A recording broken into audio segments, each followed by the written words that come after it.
The president's notion that somehow we must applaud Ms. Mapisa-Nqakula for resigning is absurd to me.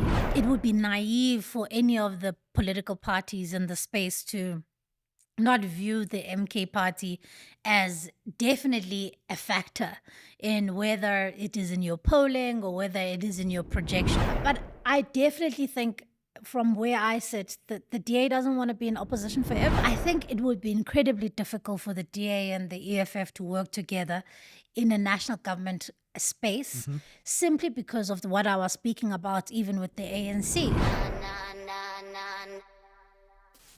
Spread the fire. Welcome back to SMWX. And today I am really glad to welcome back a friend of the show, someone who is making their fourth appearance on SMWX. She's the chief whip of the official opposition. Her name is Siviwe Gwarube.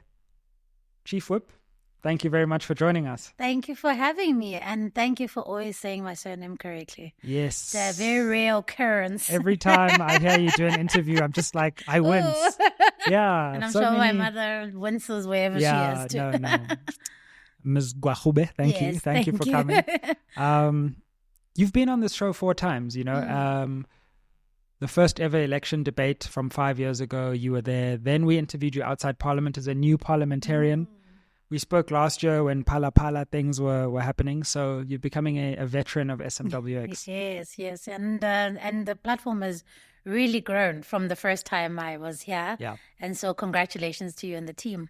Thank you so much. Well, you're the chief whip of the official opposition in Parliament. Nothing much has been happening in Parliament recently.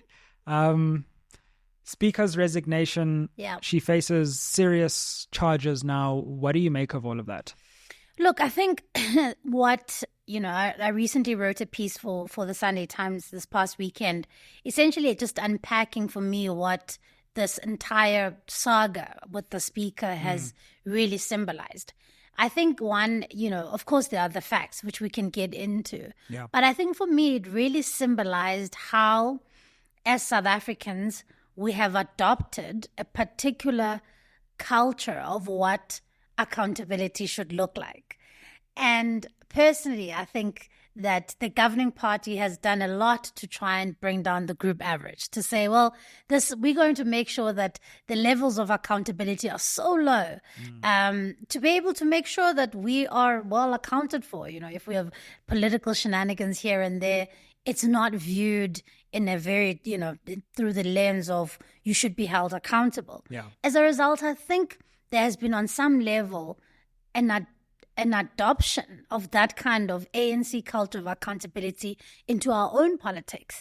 And I think we should really, really fight against that, because the ANC is not always going to be around. And we've got to, as a country, set our own standard for what we believe public representatives should be held account against. What do we think the standard should be? And we should be the ones who tell public reps, politicians, that this is what we will accept and this is what we will not accept. I find it deeply problematic that it almost feels as though it is only almost a criminal conviction that should really get somebody to step down or to resign. I mean, I think it's absolutely bizarre. It doesn't happen like that in other parts of the world. Yeah. That even simply facing allegations of this serious nature should have immediately prompted the Ms. Mapisa-Nqakula to resign. But she dug her heels in, essentially took a special leave, Caesar, which is not accounted for in the rules. There is no such thing in Parliament. In fact, the only special leave that's ever been granted by the Democratic Parliament in South Africa was granted to Umama Winnie Madikizela Mandela by an adoption of a resolution of the House. Right. It has never happened before. It has never happened again. And so she unilaterally takes a special leave, which is not accounted for, and then basically leaves her post. And so our view was, well, she must simply resign. I mean, she must focus on dealing with her legal problems and not drag the institution into that as well. because she was communicating through parliamentary channels. She was using the spokesperson of parliament to communicate about her the what was going on with her legal problems. Yeah. And once again, when we're not able to insulate the individual from the institution. And my view is that we mustn't allow the ANC to bring us into their realm of thinking what accountability should look like. We should insist on more, and we should demand better. What do you make of what this means about ANC dynamics? I know that you who sit in parliament are often able to, when the cameras are off, see what's going on within the ANC. The question for me has been why her and why now? And why not others? And why not others now? Absolutely. I mean, I think one of the things I think the ANC does very well is that they will not hold anybody accountable unless it is politically expedient to do so. And so I think she also found herself in an unenviable position where she was not coming back. And so all of these things were coming to the fore. From what I hear, and I mean, these are not verified reports, but from what I hear, this investigation has been a long time coming.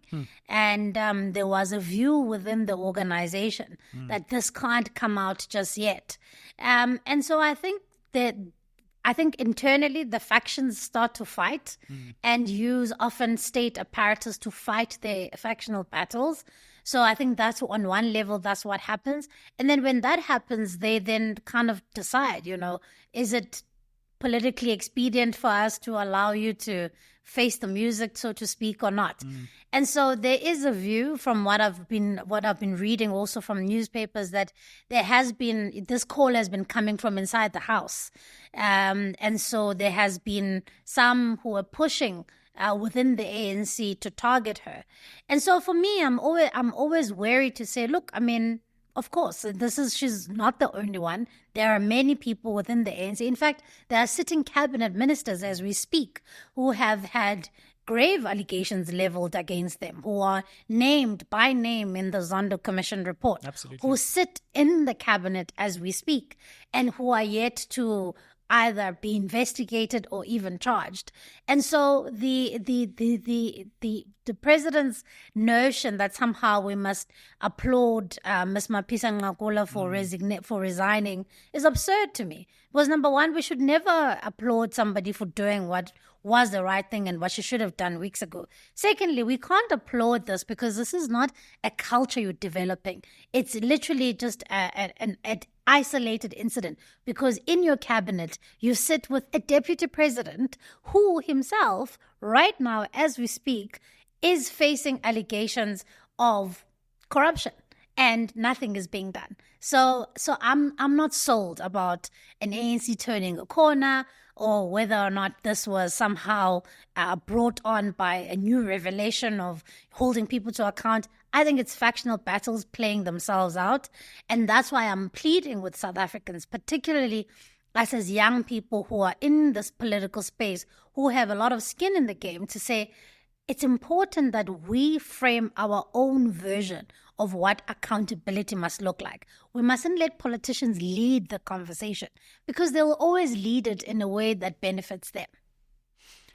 I suppose one of the other questions around this election that's been making a lot of headlines is former President Jacob Zuma's re-entry into the political space. What do you make of MK Party and the way in which it seems to have become the game changer of this election? And who do you think the MK Party threatens? Look, I think it would be naive for any of the political parties in the space to not view the MK Party as definitely a factor in whether it is in your polling or whether it is in your projections. And let me make an example, for instance, with KZN. Before the MK Party, for instance, the DA and the IFP probably had a free run. To probably put together a very good majority or at least a very large number of votes. But now the MK Party comes in, it's unclear as to, in terms of the political alliances, what will happen after the elections. It's also unclear, quite frankly, from where I sit, what their intentions are. Is it to take votes away from the ANC, and then what? Because I think anybody who's serious about contesting in this election is also not only just thinking about their share of the vote, you're also thinking about where does this fit into the national sphere. So it's unclear to me where the intention with the MK Party lies there, but I think it would be naive to not think they're a factor. They're a big factor even for the DA in KwaZulu-Natal. We don't know how it will be affected. It's still too early to tell. Obviously, a big indicator was also the by-election that they contested, which was their first by-election, a very well-funded by-election, which tells you that this is not something that was, orchestrated from the back of an envelope, that this is definitely a lot of planning has gone into putting this party together. It was a very well-funded by-election campaign that they ran in KwaZulu-Natal. So it's unclear to us how it will affect us. Look, we do believe that it will disproportionately affect the ANC the most. Yeah. But of course, it's going to have ripple effects with maybe our partners, perhaps the IFP, and some partners within the multi-party charter. So, of course, it's definitely a game changer. It's definitely a disruptor. And so it's just unclear now as to whether or not we will reap the benefits of what it will do to the ANC, or whether or not it may affect some of us in the calculations, whether it is in Mpumalanga, where they seem to have some green shoots, excuse the pun, or in Gauteng or in KwaZulu-Natal. We will be able to, I suppose, tell in the next couple of weeks. But it's also difficult to poll a party like the MK because they haven't been around for a long time, and because there isn't a base from which we can sort of do projections, whether it's enough by-election performance and the like. So it really is going to be an element of surprise come the 30th of May. Yeah, absolutely. We had Andile Mngxitama on the show recently, and his BLF has just joined forces with the MK. And I was interested to hear what he said. He said what he's pushing for and what he thinks there's some traction for is an ANC, EFF, and MK 2/3 governing coalition. Sure. So that's one of the scenarios that's being pushed. So one can only imagine that would certainly strike fear into the heart of many South Africans, maybe who vote for the DA. I think you've already called ANC EFF doomsday. I don't know what that would be. Yeah. But that's another possibility that maybe we haven't looked at yet. Yeah. Look, I mean, I think that kind of voting bloc should strike fear in the hearts of many South Africans, in my view. I think that, we should generally be fearful of any party that seeks to resurrect the party, the ANC, from its grave. Because also then the question becomes, what will that look like? The EFF, and so the EFF and the ANC together, there may be some concurrence there in terms of some policies, but certainly the EFF is to the far left of the ANC in many ways. And so the question becomes where will the ANC find itself? The ANC has been very good in being a broad church for so long, but I mean, if they now rely on another partner to essentially pull them over the 50% mark, will they be drawn in whichever direction? And if so, what kind of compromises will they make? What kind of compromises will they make, for instance, in an economic policy? An economic policy that we don't think is, obviously, we think there are many things that could be done, right, including, jolting this economy into producing jobs and the like. But it's generally been all right. I think it's been generally accepted by most people. Will it be leaning in one way or another? What other policies will we start to see, and policy changes will we start to see? I think that an MK, BLF and EFF and ANC coalition government, for me, would not be a very good scenario for South Africa. I think that certainly if the ANC is to partner with any political party, one would hope that they would partner with a political party that would bring it more to the rational center. Well, what about you? There's been a lot of talk.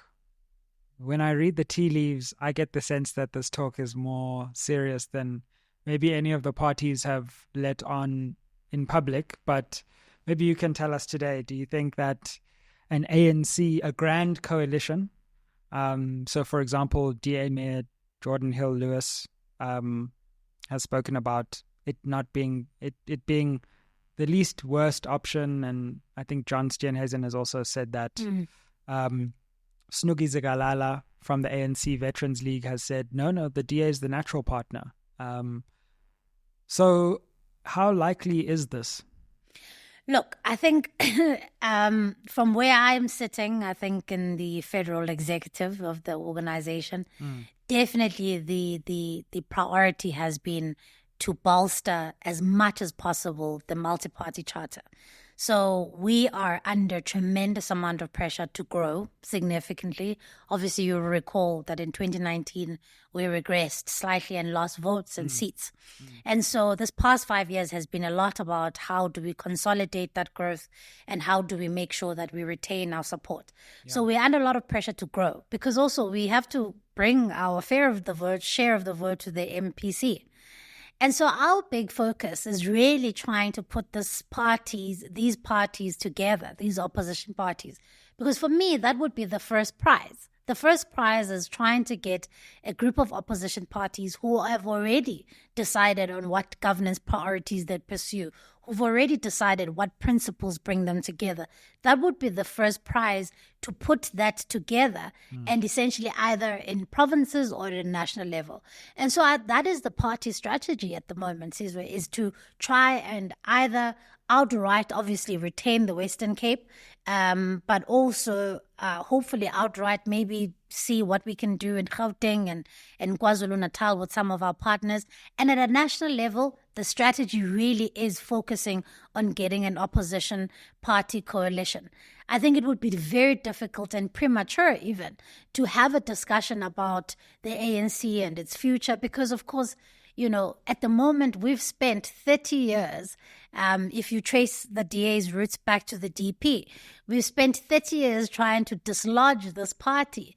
And then to now, in the eve of an election, talk about how we would seek to, resuscitate them from their dying, hours would almost seem counterintuitive. And so I think the focus must be to grow the organization.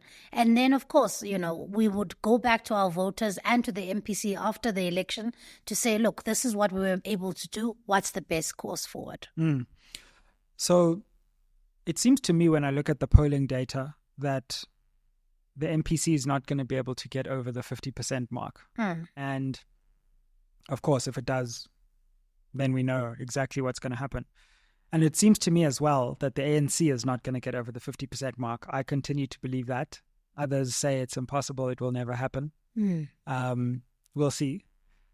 But if we're in a situation where neither the MPC nor the ANC is over the 50% mark, then it seems to me that there are two scenarios presenting the DA. One is that you go with the ANC and abandon the MPC. The other, which people haven't spoken about, which I continue to raise, is that you bring in the EFF to get over 50%. Now, that sounds crazy and, oh my goodness, you're on different sides of the political spectrum. We've seen that before in South African politics. In fact, Zuma brought in the Freedom Front Plus in many of his cabinets. And you govern together in Joburg as well. So those seem to be the options if you want to govern. Of course, if the other option would be to step away and decide you're just going to go into the opposition and whoever wants to form a government can do that. I suppose a fourth scenario is that there's some kind of national unity government where everyone comes together and sings Kumbaya. Some GNU. Yeah. So, I put these scenarios to you in the event that you don't get the 50. Yeah. Oh, look, I mean, again, I think for me, from where I sit as the DA, having been around for as long as we have, I think we are not interested in being an opposition party forever. And again, I mean, and I say this freely without obviously these discussions have to happen in the context of a leadership discussion, and it makes sense, right? Yeah, but I definitely think from where I sit that the DA doesn't want to be in opposition forever. I mean, we want to grow. We want to be a party of government. We want to be able to replicate what we believe is a good governance record that we've done in the Western Cape and other parts of the country. And also because we need to break out of the Western Cape. We want to be able to, when we talk about our government successes, say we've managed to bring down unemployment in KwaZulu-Natal. We've managed to, revive service delivery in Gauteng. Yeah. It becomes important for your brand proposition, right? Where otherwise people start to box you and say, your governance record is only here. So it's very important for the DA to break out of the Western Cape. We want to be in government. We want to grow. And so that's why this election becomes one for the election geeks and the democracy geeks. Oh, yeah. It's incredibly interesting because the next 60 days are about to be wild. And so we've got that kind of... It's going to be a movie. It is going to be a movie. And we've got that kind of challenge facing us. Yeah. So if we're able to really, for instance, move towards the mid-20s to closer to 30s, depending on what the voters believe would deserve, then we've got a big stake in whatever happens and whatever configuration is happening. Then we've got a say in that. Sure. I think it would be incredibly difficult for the DA and the EFF to work together in a national government space, simply because of what I was speaking about, even with the ANC, that, there's 7 cardinal pillars that the EFF speaks of, which many of them we are diametrically opposed to. We believe in non-racialism, they don't. We don't believe in cater deployment, they do. We believe in protecting property rights, they don't. So these things are incredibly important in the national government space. In a GNU, that's different. I mean, a lot of people talk about that. I've heard some of our own partners in the MPC tout that. I'm not entirely sure, because we must also be careful to not form governments for the sake of giving everybody a noddy badge. We must be careful about, what are we doing?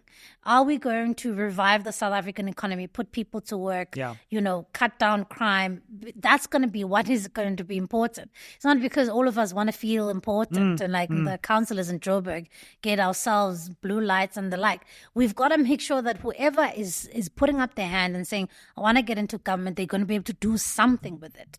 Otherwise, then if you're in government for the sake of it, then, we're making a mockery of the people who would participate in this democratic process. So I will leave it here, slightly incomplete, and maybe I'll come back after the election. Absolutely. In saying that the DA wants to get into government. Yeah. We are not interested in saving the ANC from itself.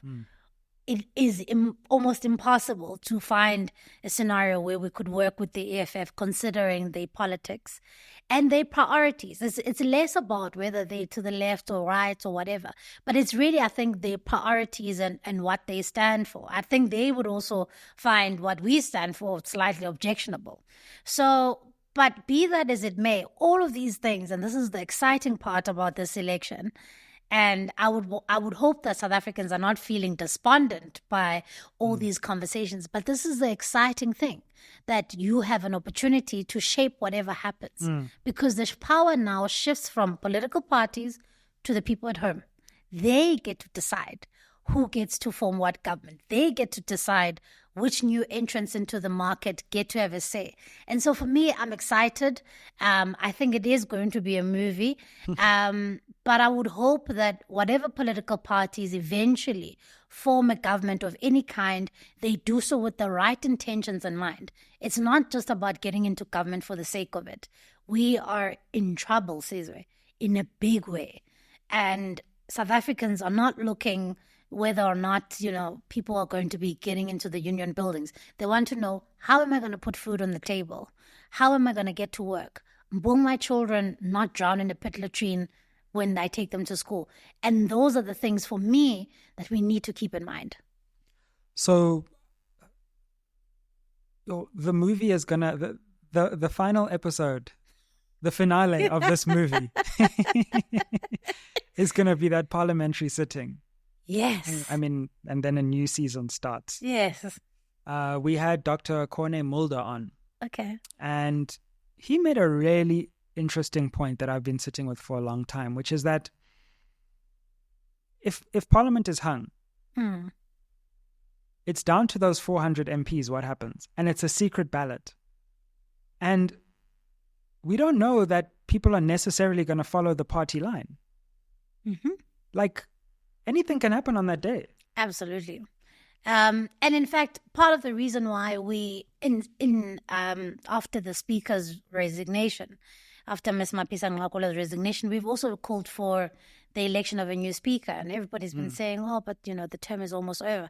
And part of it is just simply saying that, look, we can't play fast and loose with the Constitution and the rules. The Constitution is clear. Once a vacancy has been declared, you must elect a Speaker. Now, it doesn't say only if we are 3 weeks away from an election. It's clear. But the interesting thing about the Speaker and the powerful role that the Speaker has, right? Because electing a Speaker is a secret ballot. Yeah. And so you would arrive there and I mean, depending on the composition of that house, it could go whichever way. And it's exciting. I suppose it's a little bit scary for the ANC because they are used to having numbers and having 230 in a house, in a legislature is something that many governing parties around the world can only dream of. Absolutely. Because regardless of what happens, whether it is shielding your president from accountability, passing problematic legislation, you can do it without blinking. But I think things are about to change now. Absolutely. And for me, I think what a phenomenal concept.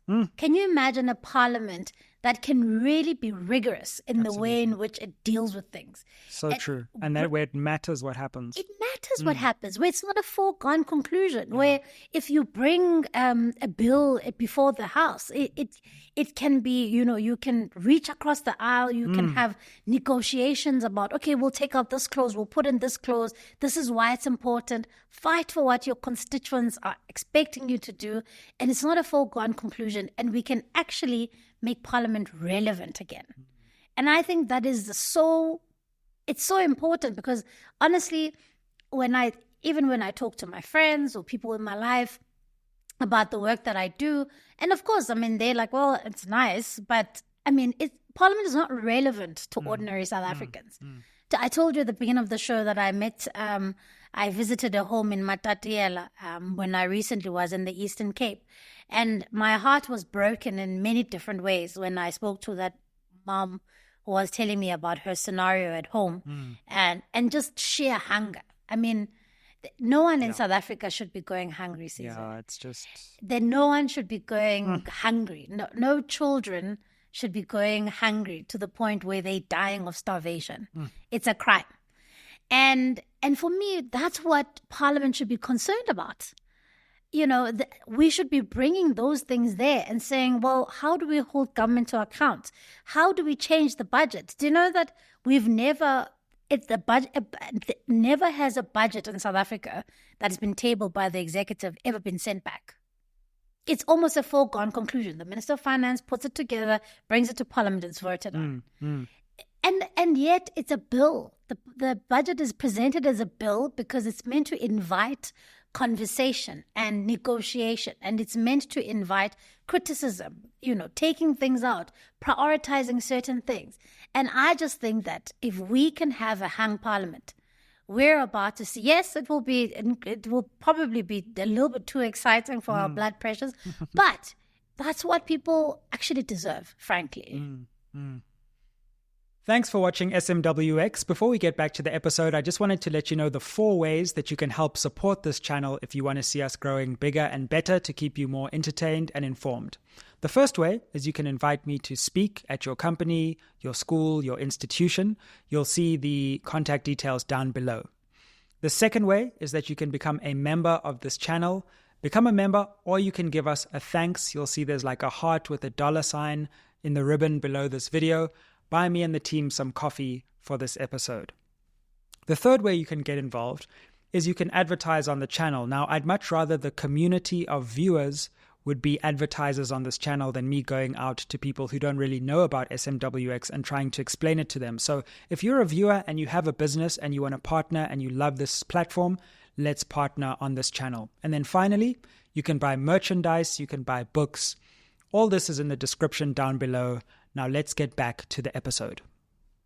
Yeah, one of the interesting things about this election, again, which I don't think people have realized, is how many provinces could potentially be interesting in this election. So I've had a look at the numbers for 2019 provincially. But then what I did is I looked at the provincial numbers for the local election. Now, of course, they don't actually exist, but all the votes cast within a province. Yeah. And, okay, we know Gauteng, KZN, and Western Cape will be interesting. But Northern Cape was at 50 at the local election. Free State was in the 50s. Now we hear Mpumalanga is in play because MK is suddenly... So Mpumalanga suddenly from nowhere could be interesting. Yeah. That Northwest could be interesting. Yes. So basically only Limpopo and Eastern Cape are probably not going to be interesting. My home province. Our home province. Indeed. Yeah, but one day, day, our people will be free in the Eastern Cape. Yes, indeed. But that's another game changer, is that from a time when elections were about what's happening maybe in one province to 7 provinces could be in play. Therefore, that could have a bearing nationally. And suddenly we have this, I don't know, the IEC Results Center is going to be something else.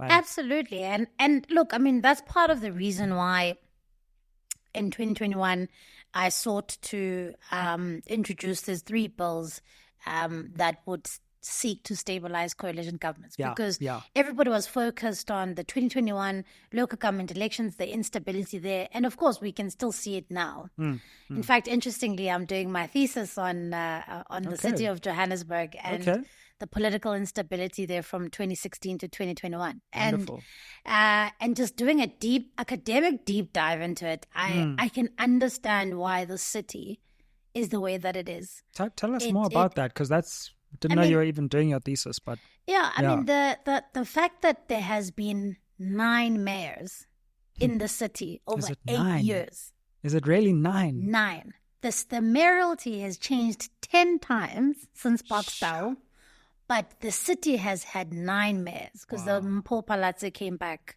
Yeah. She was voted out and then came back and then had another stint. But that kind of political instability coupled with a politicized public service will inevitably lead to a broken service delivery. It's just, it's inevitable because regardless of who is in government, they're not in government long enough to pass a budget, to set out their priorities, to deliver against those priorities, and to be held accountable against them, because it's just been basically political musical chairs for 8 years. And so, look, that may be a scary concept for many people, right? Yeah. To bring it back to the national debate. That might be a scary concept. People say, well, look, we can't have that on a national level. I, for one, am not somebody who would discourage people from voting the way that they wish to vote. People must vote where they believe their vote will matter. And I don't think that as political parties and as leaders in South Africa, we need to be wary of coalition governments. I think we need to ask ourselves the question, how do we stabilize coalition governments so that they can deliver for people? We are now in coalition season. As you're talking about, there's now 7 provinces in play. We could have provincial coalition governments. We could have a national coalition government. And then now what is important is that as lawmakers, we need to decide, how are we going to make sure that there's a legal framework for how local, provincial, and national coalition governments are done? And also, how do we as political leaders, away from a legislative framework, how do we as political leaders conduct ourselves in a way that South Africans can actually say, look, we've elected this group of people. They understand the assignment. They understand they've been sent here by us, and they are behaving accurately. And behaving accurately is also having a certain level of political maturity. That's something you can't legislate for. Yeah. Yes, I've got these 3 bills which have been introduced in Parliament, and now, unfortunately, we are wrapping up the term. At the first available opportunity, we will seek to revive them. Because the work has already been done, the research has already been done. We've done the comparative studies around the world, what kind of what works, what doesn't work. We've looked at electoral thresholds. We've looked at limitations of motions of no confidence. We've looked at particularly the extension of time it takes to elect a government or to form a government, things like that. Some are slightly technical and non-political, others may not be. But nonetheless, I invite political parties that will be now in Parliament to engage with it. If we disagree, then let's disagree, but let's come up with a framework. So let's go into that, and don't worry, here we like the technicalities and all of that, and it's a really important debate as well. So as I understand it, from the date that the election result is announced or declared, we have 14 days to elect a speaker and a president. Now, I'm suddenly starting to think we could be in this nightmarish scenario where we elect a president, but we have no idea what the government's going to look like. So, because the Constitution doesn't say we have to have a cabinet, it says we have to have a president, and then the president will elect the cabinet. Yes. Whenever they want, basically. Yeah. So, I mean, he can appoint, he or she. Indeed. Can appoint their... She they can appoint their cabinet whenever. Yeah. So we could have a situation where we rush and all we can agree on, because we only have 14 days, is who the president is. Yeah. Which we may not agree on. It could just happen by accident in Parliament. Secret ballot. Exactly. Then, I was about to say that even that is not, as it may not be an agreement. Maybe we get there and, it's a toss-up between Mashatile and Malema. Or, well, Jacob Zuma won't be there, but, Well, we don't know. It's actually being decided today, so we shall see. And then we sit. So basically what that tells us is that our laws just haven't prepared for this moment, right? Like 2 weeks to negotiate. I mean, it's wonderful for us content creators because we're going to just have the best time ever. Yes. But you must just camp out and Cape Town. Yeah.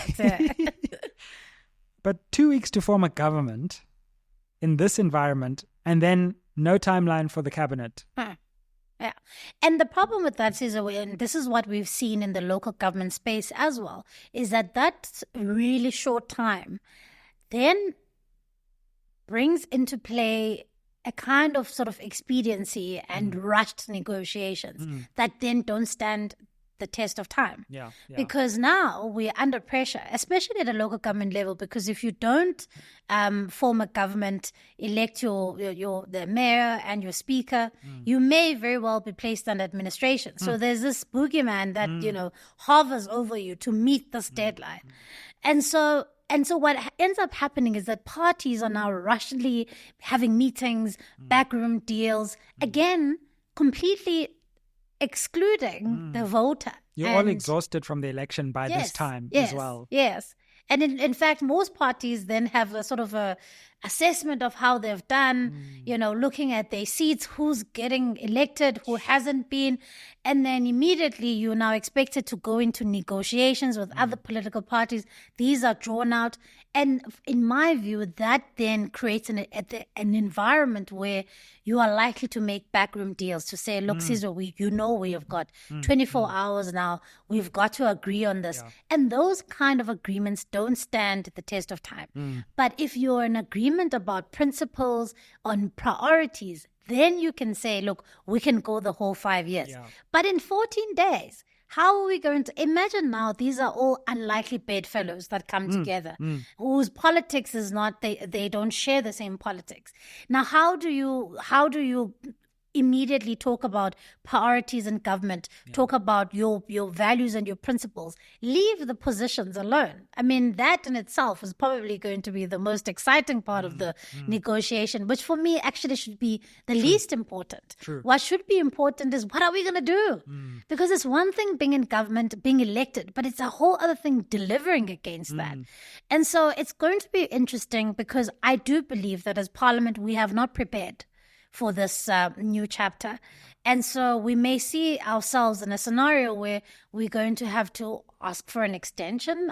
It's unclear. Do we ask the Constitutional Court for an extension? Yeah. This is completely uncharted territory. And I mean, the Constitution says 14 days. Like, what can the Con Court do? Exactly. And so then, and then we end up in a space where we might have to operate outside of the Constitution.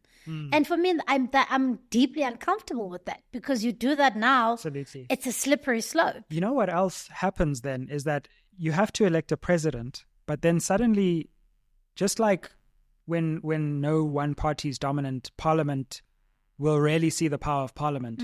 We'll really see the power of the president. Yeah. Because you elect a president, and then that person can turn around and be like, no, I decide the cabinet, not my party. Yes. No, I decide the cabinet. Yeah. And they can create a coalition from within Parliament, because they're the president. Yeah. That no one has control over but them. And I mean, as you're right, I mean, then probably the political party would be like, what are you doing? But you're right. Yeah. Theoretically, they can say, look, right now I'm going to create myself a Smarties box of a cabinet. Just only the best amongst these 400. I mean, how incredible would that be? I would love it. Me too. Yeah. Me too. I mean, and also because, then in that kind of environment, even holding that cabinet accountable. Everybody's got skin in the game. All of a sudden, it's not the ANC, closing ranks, and then the opposition being like, it changes the whole thing. And like the nerd in me is like, yes, we want to see more of that, please. And so, so I am excited about what that prospect holds. And the exciting thing is, I don't want South Africans to feel left out of this. They are actually the deciders. And sometimes I feel as though, people are like, well, it's all these political parties and these leaders making these decisions. That the power's completely shifted from political parties. It is entirely up to you who you vote for, and voting for a political party that best represents, your ideals. No one political party is perfect. And somebody said to me recently, a political party is like a bus. You take the bus to closest to where you want to go. And then should it change course, you can get off. And you take the bus closest to where you want to go. And you may not, the bus is not like an Uber. It's not like I get you right in front of your home. And so I suppose that's the choice that South Africans have to make. Which bus is going to take you closest to where you want to go. But they must understand that the choice still remains theirs. Yeah, absolutely. There's a quote from the economist, John Maynard Keynes: if you can't find a political home by the law of attraction, you must find one by the law of repulsion. Yes, indeed. Yeah, so look, Siviwe, you've come on the show. We've actually seen your political career unfold on the show, from a young upstart parliamentarian to someone who's now the chief whip of the official opposition in South Africa. Someone who could, what I learned from that last election, because we started just before the 2019 election, is we were speaking to all of these, and we were just speaking to young people then, because some of us have got older now. We can speak to everyone. We're no longer part of the youth. No, unless if you're in the ANC, of course. Exactly. I'm now called Youth Endala, apparently. Yes. So the Youth League veterans. Yes.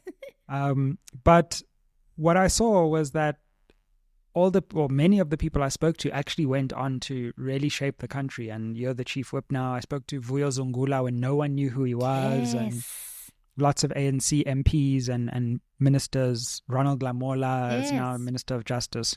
So I have no doubt that you're going to probably be, important going forward in this country, if you so choose to carry on, which is another conversation about the mental health toll of politics. Yeah.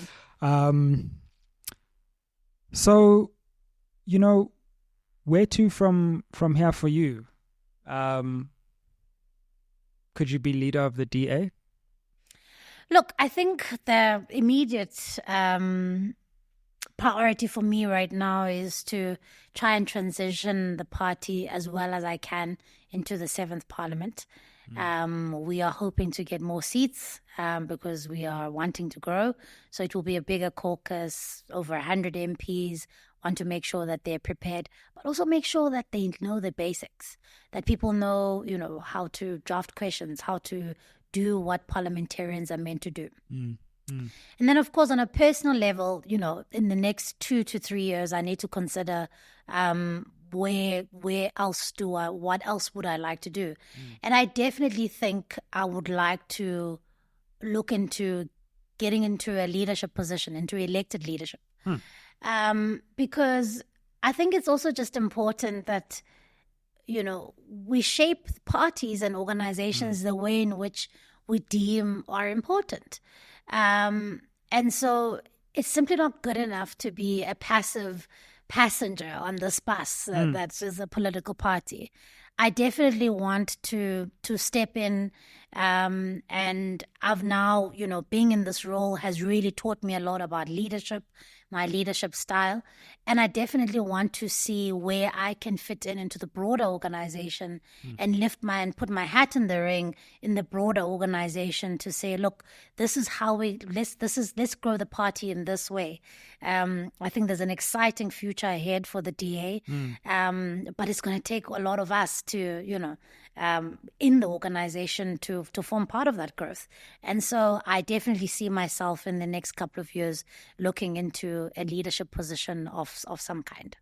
That's refreshing to hear, because for younger people in the political space and media space in the country, it's often like, no, could never be me. Someone else must do it. No. But actually, you're saying you could see yourself there or thereabouts. Definitely in the leadership space. I think I wouldn't. I think from here on out, I would definitely want to. I believe in the organization, and I believe in the DA, and I think that, I would like more South Africans to see themselves represented in the DA. I would like more South Africans to see themselves resonate with the DA. And so that's not something for somebody else to do. We've got to ask ourselves, you've got to ask yourself the personal question, what am I going to do to grow the organization? And so, maybe in 2-3 years' time, ask me, and I'll have a pretty good idea of where in the organization I would like to fall into. Great, will do. As long as you don't blue tick us once you're the leader of the DA. No, I don't know if you use blue tick on purpose, but exactly.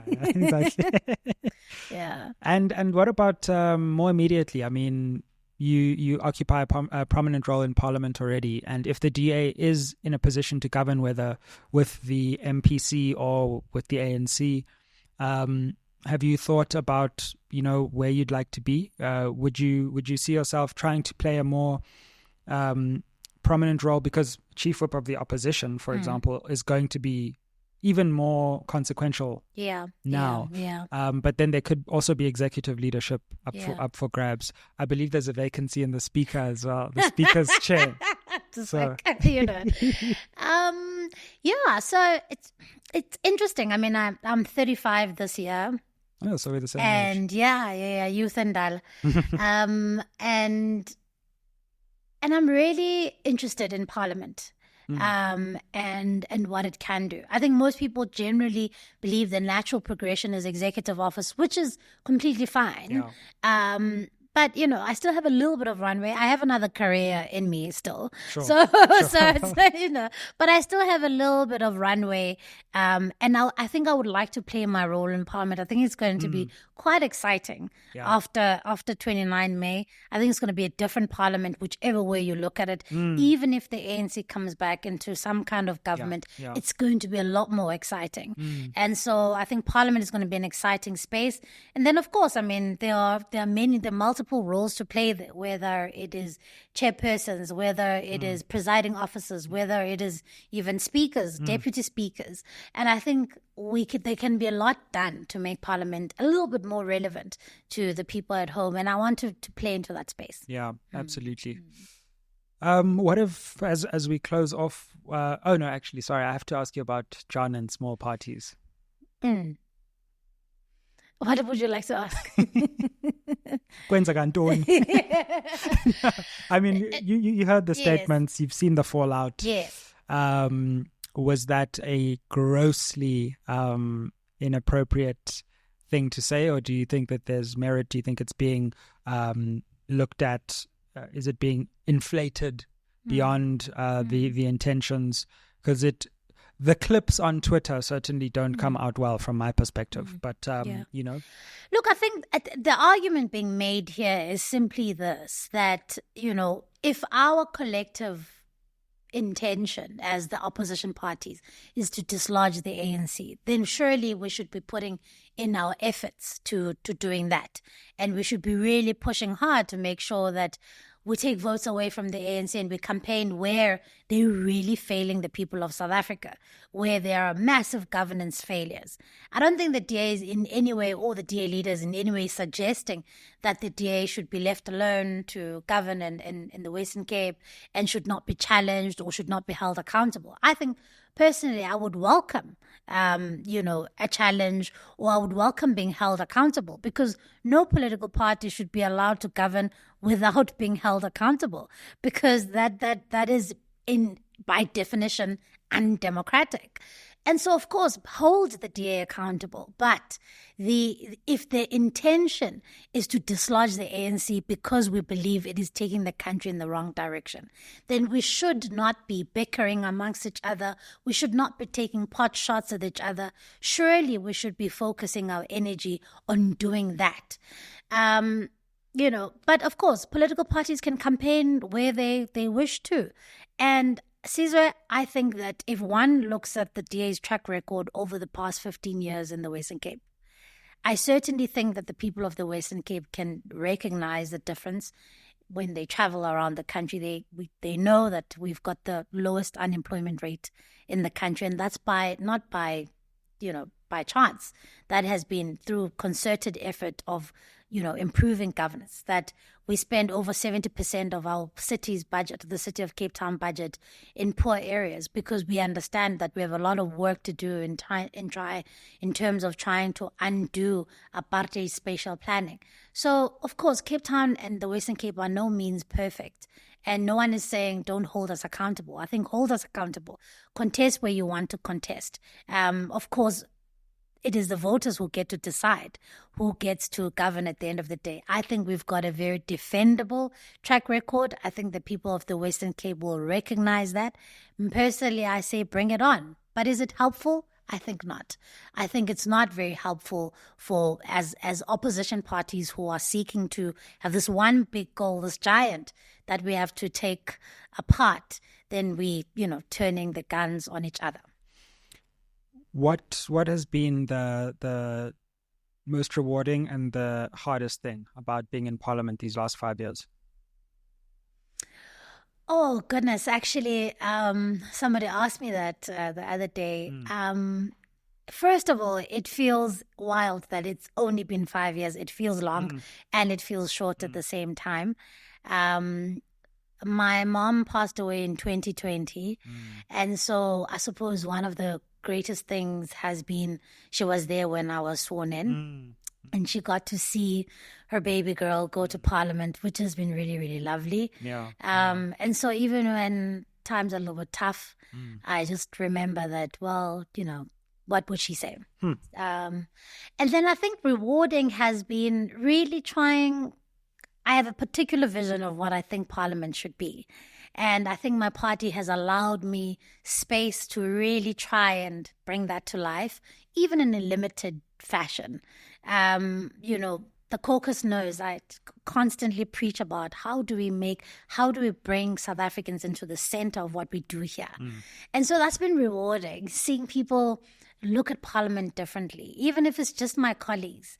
It's been rewarding seeing people ask particular questions that they found from their constituencies, because it means that this obsession has kind of paid off in a sense, because we haven't left people behind in the work that we do. It's very easy to be in Parliament, sparring with each other as though we think that in itself is the end. It's not the end. It's but a process, and the end is essentially the people at home. And so it's been rewarding seeing that, and also it's been rewarding taking on this big leadership challenge. That a lot of my family was very nervous about leading a large caucus like I do at my age. I was 33 when I started the role. But it's been really, really incredibly rewarding coming into my own, forming my own leadership style, finding my voice, not just in my party, but I think in the country. That's been really rewarding. And of course, it's been great. I think the removal of the speaker is a latest, I think, achievement, I think, through the pressure that we put on for that. And I think even initiating and the removal of the former public protector, Advocate Mqwebane, was a big feather in the cap of the caucus. Initiating the Section 89 panel around Phala, also big one. And of course, there were many things that we initiated which were shot down. Ad hoc committees into ESCOM corruption, which were shut down. All of these things, though, have sharpened our tools. And I think in a new parliament where we're able to really make a difference, I think it will put us in good stead. I think some of my biggest letdown, I suppose, of being in parliament is just realizing just how much we still have to go as a country and as an institution. I was telling you earlier before the show that one of the things that was almost very surprising for me was the fact that there isn't a very well developed, for instance, maternity leave and paternity leave policy in Parliament. There are no baby rooms. There's no creche in Parliament. There's no spaces for young women who are of childbearing age to find themselves, because the institution, even in 2024, is still not designed with women, particularly young women, in mind. And it's a big disappointment for me. And the sexism that still persists, it really, I have been sexually harassed by some of my colleagues in Parliament, sitting ministers who have called me Ntombazana, Icheri, who've commented on how you look or that hugs you well, stuff like that. Wow. And if it can happen, and my thing is, if it can happen to me as the chief whip of the official opposition, how much more to somebody who's a backbencher? How much more to somebody who's new? How much more to the staff who work at Parliament? And so those are the things, Siviwe, that may not be in the headlines that are incredibly important that we get right. So it's been a big letdown in that sense, because you would think as lawmakers we are leading the charge in terms of changing the culture in the country, but not quite. So there's a lot of work to do. And the new people coming to Parliament, hopefully we can finally we can coalesce around some of these things. These things are not political. They just need us to say, well, there's no sexual harassment policy in Parliament. There isn't. No. So, let's develop one. What do you do when a fellow MP sexually harasses you? Well, you can lay a charge against them and the like, but where's the policy that guides that? Absolutely. So there's a lot of work to be done still. And so that's been a bit of a letdown. I just can't believe that. Like, I know you have to go and we have to go, but I'm shocked. Yeah. The only policy that exists around sexual harassment in Parliament is the staff, the HR elements. But actually between parliamentarians... Wow. It's a wild west. And of course, when something like that happens to you, the first it almost feels like a distraction, right? Because you feel like I have so much to do. I'm pursuing this, and this is literally part of my job. But now I have to almost be distracted and have to almost spend energy and time teaching somebody that you can't speak to me like that. Yeah.